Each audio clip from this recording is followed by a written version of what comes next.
Hello students, I am Ravi Kumar from KV CRPF Mokama Ghat. आज हम लोग ज्योग्राफी का 4th चैप्टर एग्रीकल्चर यानी कृषि में हम लोग जानेंगे क्रॉपिंग पैटर्न्स के बारे में। क्रॉपिंग पैटर्न यानी शस्य प्रारूप जो होता है, किसी भी फसल को उगाने के लिए क्या क्या पैटर्न किया जाता है उसके बारे में हम लोग जानेंगे। तो सबसे पहले हम लोग जानेंगे क्रॉपिंग पैटर्न है क्या, ठीक है। तो क्रॉपिंग पैटर्न जानने के लिए अगर फार्मर है और वो खेती करता है तो उसका जो मेन एम होगा, मेन मकसद क्या होता है किसी भी किसान को कि ज़्यादा से ज़्यादा हम अनाज को उत्पादन करें, पैदा करें, या फिर उसको ज़्यादा से ज़्यादा हम उससे प्रॉफिट कमाएं, ठीक है। और इसके लिए वह क्या करता है, कई चीज़ों के बारे में वो प्लान करता है। प्लानिंग करना, किस तरह से प्लान करेगा कि ज़्यादा से ज़्यादा हमें अनाज का उत्पादन हो और उससे प्रॉफिट अधिक से अधिक मिले। तो फॉर एग्जांपल के तौर पर ऐसा कि वो सोचेगा कि कौन सा फसल हमें लगाना चाहिए, वो फसल किस सीजन में लगाना चाहिए, या फिर वो जो फसल हम लगा रहे हैं क्रॉप्स, वो उसके लिए कितना पानी की ज़रूरत है, पानी देना चाहिए, या फिर उसके लिए कौन सी ज़मीन कैसी है, वहाँ पर कौन सा फसल हम बोएं और वो अच्छी तरह से उगेगा। तो इन सभी चीज़ों के बारे में कोई भी फार्मर होगा तो पहले प्लानिंग करता है। तो प्लानिंग करने के बाद क्या है कि एक पैटर्न के रूप में हमको सामने आता है, एक पैटर्न आता है। तो अगर हम जैसे सोचा कि अगर हम मार्च में अगर हम राइस को लगाएं तो उसका अच्छा उपज होगा कि नहीं होगा, उसमें पानी ज़्यादा देने से ज़्यादा उपज होगा या फिर कम देने से कम उपज होगा, या फिर अगर वहाँ पर अगर ब्लैक सॉइल है तो वहाँ पर हमें राइस लगाना चाहिए कि और कोई फसल लगाना चाहिए, इसके बारे में वो एक प्लानिंग करेगा। तो इस तरह से बहुत सारे चीज़ों को प्लान करने के बाद एक पैटर्न सामने आता है कि गर्मी के सीज़न में इस फसल को लगाना चाहिए, या फिर सर्दी के सीज़न में इस फसल को लगाना चाहिए, या फिर जो समर सीज़न और विंटर सीज़न के जो बीच का जो सीज़न होता है उसमें कौन सा फसल लगाना चाहिए। इस तरीके से एक क्रॉपिंग पैटर्न, जो खेती करने का एक पैटर्न होता है जो हमारे सामने आता है, तो उसी को हम क्रॉपिंग पैटर्न कहते हैं। ये सोचना है, एक प्लानिंग करना है कि किस तरह से हम करें कि अधिक से अधिक अनाज का उत्पादन हो सके और उससे हम प्रॉफिट अधिक कमा सके। उसके लिए एक प्लान बनाना है, उसी को कहता है पैटर्न, क्रॉप पैटर्न, ठीक है। तो इंडिया में जो फिजिकल डाइवर्सिटी एंड जो कल्चरल है यहाँ का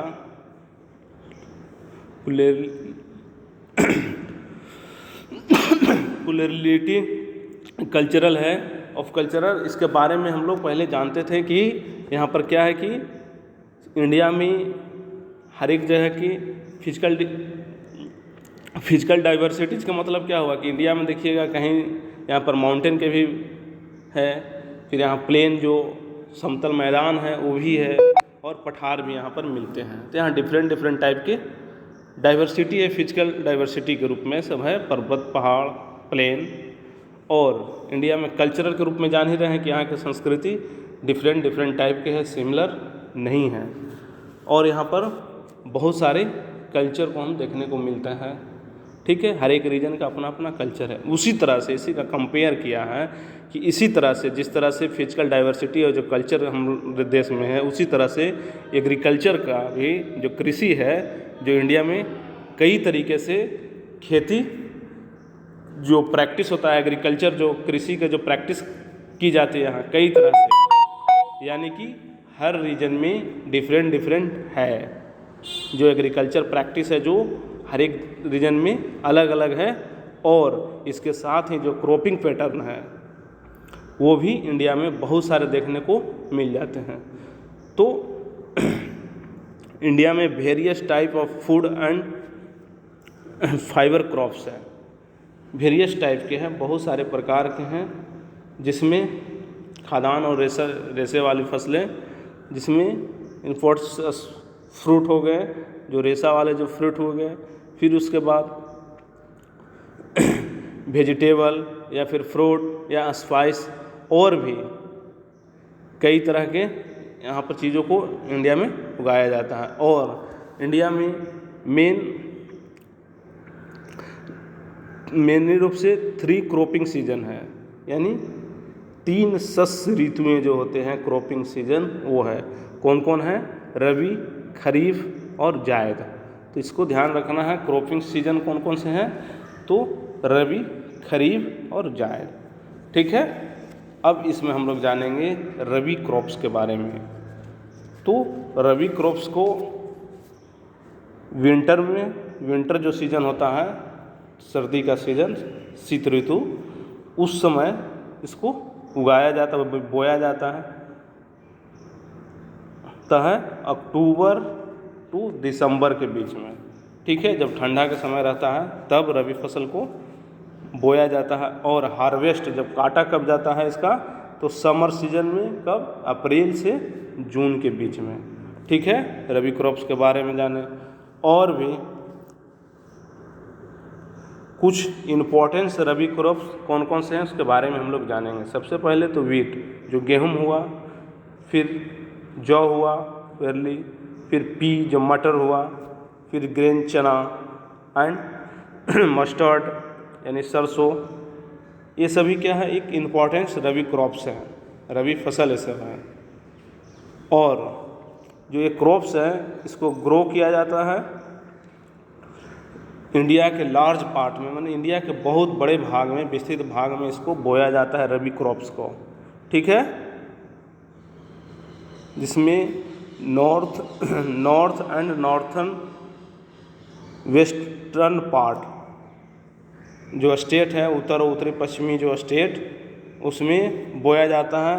एग्जाम्पल के तौर पर पंजाब का state, Haryana, Himachal Pradesh, Jammu and Kashmir, Uttarakhand and Uttar Pradesh में वीट का, जो गेहूं का सबसे अधिक उत्पादन किया जाता है यहाँ पर रबी फसल के रूप में। और भी जो रबी क्रॉप्स है उसका भी यहाँ पर उत्पादन किया जाता है। ये सब स्टेट में, पंजाब, हरियाणा, हिमाचल प्रदेश, जम्मू कश्मीर, उत्तराखंड या उत्तर प्रदेश में। ठीक है।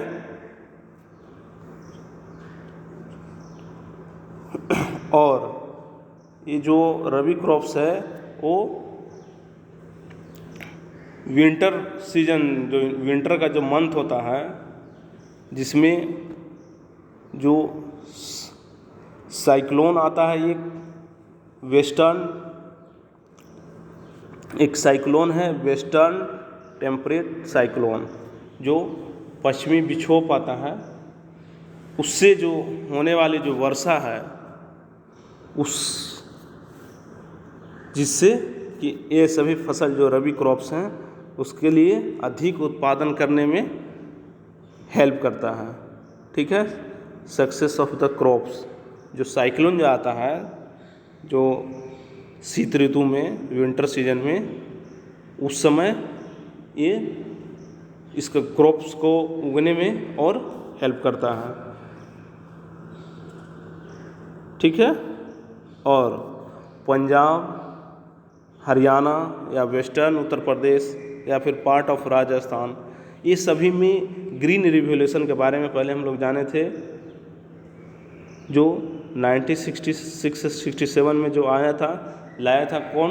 ग्रीन रिवोल्यूशन इंडिया में MS स्वामीनाथन के द्वारा ग्रीन रिवोल्यूशन, हरित क्रांति को लाए थे। जिससे क्या हुआ था कि जो रबी क्रॉप्स है वो पंजाब, हरियाणा और वेस्टर्न उत्तर प्रदेश में सबसे अधिक यहाँ पर उत्पादन होने लगा था।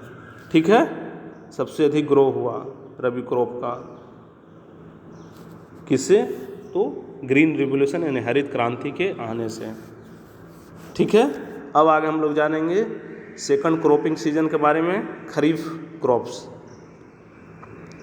खरीफ क्रॉप्स, जो खरीफ फसल है वो कब बोया जाता है? तो ऑनसेट ऑफ मानसून, मानसून के आगमन के समय ही, आने के समय ही इंडिया के डिफरेंट पार्ट में, जो कंट्री हमारा देश है, वहाँ पर बोया जाता है। जब मानसून आता है, यानी जून के समय में, जून के फर्स्ट वीक कहिए, बरसात के समय जो होता है, अभी का सीजन जैसे चल रहा है बरसात का, इस समय खरीफ क्रॉप्स को बोया जाता है, जो सितंबर टू, और इसका हार्वेस्ट किया जाता है सितंबर टू अक्टूबर में। ठीक है, सितंबर से अक्टूबर के बीच में इसको काट लिया जाता है खरीफ फसल के। और इस सीजन में जो कुछ इम्पोर्टेंट क्रॉप हैं जो उगाया जाता है, जिसमें तो खरीफ फसल के बारे में हम लोग जान रहे थे। तो खरीफ फसल में ही के इम्पोर्टेंट क्रॉप्स कौन कौन से हैं उसके बारे में भी हम लोग जानेंगे जो इस सीज़न में उगाया जाता है। तो पेड़ी जो धान हुआ, में जो मक्का हुआ, और फिर ज्वार, बाजरा, तूर या अरहर जिसको कहते हैं, मूंग, उड़द, कॉटन, जूट, ग्राउंडनट यानी जो मूंगफली जो होता है, और फिर सोयाबीन को उगाया जाता है। इसी खरीफ क्रॉप्स के रूप में इस सब को जाना जाता है, और इसी समय इस सब के भी उगाया जाता है। ठीक है, और इसमें मेन रूप से इम्पोर्टेंस है राइस ग्रोइंग रीजन।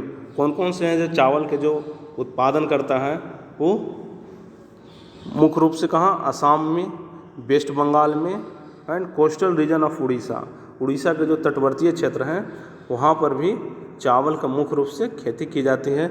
और आंध्र प्रदेश, तेलंगाना, तमिलनाडु, केरला एंड महाराष्ट्र, और पार्टिकुलरली रूप से कोकन जो कोस्ट है, कोकन के जो तटीय क्षेत्र हैं महाराष्ट्र के, वहाँ पर भी धान की खेती की जाती है, चावल की खेती की जाती है। और उत्तर प्रदेश एंड बिहार में भी चावल की खेती होती है। ठीक है, और पेड़ी है जो चावल है, धान, जो इम्पोर्टेंस क्रॉप्स के रूप में पंजाब और हरियाणा में भी अब उगाया जा रहा है। पंजाब हरियाणा में सबसे ज़्यादा या वीट जो गेहूं उगाया जाता था, लेकिन पंजाब हरियाणा में अब चावल भी उगाया जाता है। ठीक है, और इसके अलावा जो असम, वेस्ट बंगाल, उड़ीसा, ये तीनों में 3 क्रॉप ऑफ पेड़ी, 3 टाइप्स के जो हैं धान के जो 3 फसल हैं, उसमें कौन कौन से हैं, आस, अमन और बोरो। आस, अमन और बोरो को उगाया जाता है। साल में 3 फसल, धान के 3 किस्म हैं, असम, बंगाल, वेस्ट बंगाल और उड़ीसा में कौन कौन से हैं, तो आस, अमन और बोरो। ठीक है, धान के 3 फसलें हैं जो बोए जाते हैं। ठीक है, और एक चीज़ और है, इसके साथ साथ एक और क्रॉप के बारे में हम लोग जानेंगे। इंडिया में 3 टाइप्स के क्रॉपिंग सीजन था, जिसमें रबी जाने, खरीफ जाने। अब हम लोग जानेंगे एक जायद सीजन के बारे में। तो जायद सीजन क्या है, तो जायद सीजन है रबी एंड खरीफ सीजन के जो बीच वाला जो सीजन आया, रबी और जो खरीफ फसल ऋतु के जो बीच के जो सीजन है, यानी समर मंथ यानी समर सीजन, जो गर्मी का सीजन होता है, उसी को हम जायद सीजन के रूप में जानते हैं। और उसी समय जायद जो फसल होता है उसको बोया जाता है। ठीक है, रबी और खरीफ सीजन के बीच वाला जो समय बचा समर सीजन में, उसी सीजन में जायद फसल को बोया जाता है। तो जायद फसल में कौन कौन से होते हैं, कौन कौन से फसल हैं, इसके बारे में भी हम लोग जानेंगे। तो जायद फसल में है वाटरमेलन जो तरबूज हुआ, मस्क मिलन जो खरबूज हो गया, कुकुम्बर जो खीरा हुआ, और वेजिटेबल्स एंड फूडर क्रॉप जो चारा होता है उसको भी उगाया जाता है। कब, ये जायद सीजन में, इसलिए इसको जायद क्रॉप्स के नाम से भी जाना जाता है। और एक चीज़ और है, एक शुगर केन के बारे में। शुगर केन है जो किसी भी क्रॉप्स सीजन में नहीं उगाया जाता है, ऐसा कि पार्टिकुलर रूप से ये पूरे 1 ईयर ग्रो करने में लगता है, 1 साल इसको लग जाता है शुगर केन को तैयार होने में। इसलिए ये तीनों सीजन में है। क्रॉपिंग सीजन जो होता है रबी क्रॉप्स, खरीफ क्रॉप्स और जायद क्रॉप्स, तीनों सीजन में ही उग सकता है। तीनों सीजन मिलाकर ही मैंने 1 वर्ष का टाइम लेता है शुगर केन, जो गन्ना के जो खेती होता है उसको तैयार होने में। ठीक है, इस तरह से हम जाने क्रॉपिंग पैटर्न के बारे में। तो मेनली इसमें हम लोग जानेंगे 3 क्रॉपिंग पैटर्न के बारे में जाने, इसको ध्यान रखना होगा, रबी, खरीफ और जायद। ठीक है, ओके।